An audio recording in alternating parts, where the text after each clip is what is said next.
Henryk Siwiak, 46 years old. An immigrant from Poland born in Krakow in 1955. Siwiak worked as an inspector for Polish state railways.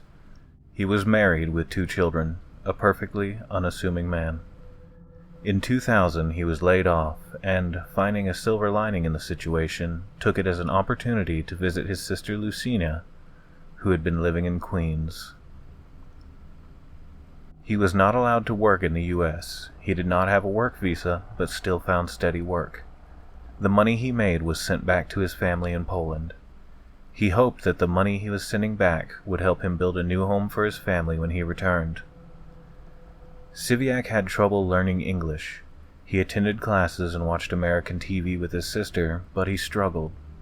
Lucina was concerned. New York was a big place, and an inability to communicate could be dangerous. Misunderstandings could balloon out of control due to the language barrier. She expressed her concern to him. This is what she would later tell the Associated Press. I told him the city was a dangerous place, but he didn't believe it.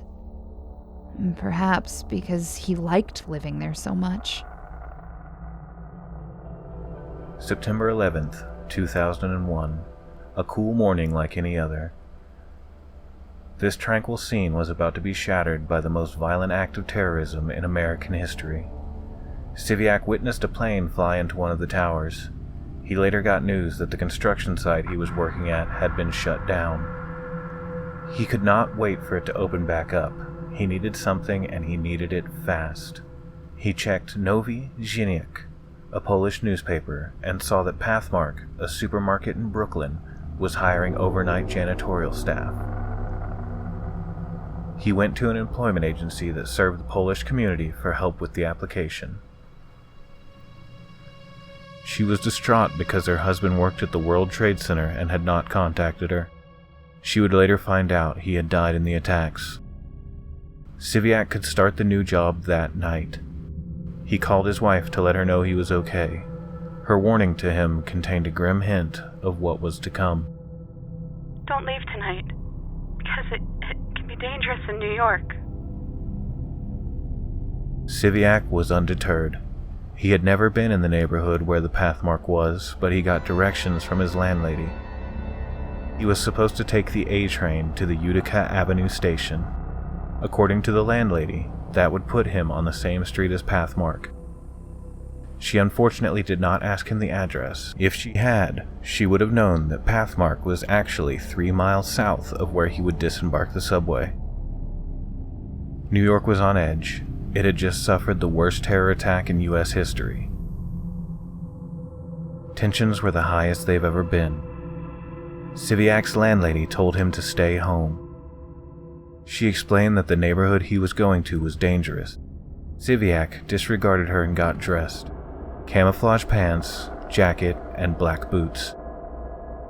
He set out into a dark and very changed New York.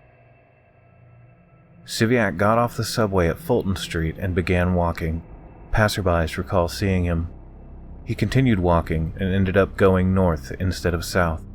Had he gone south, he would have had a long, but potentially uneventful, walk to Pathmark.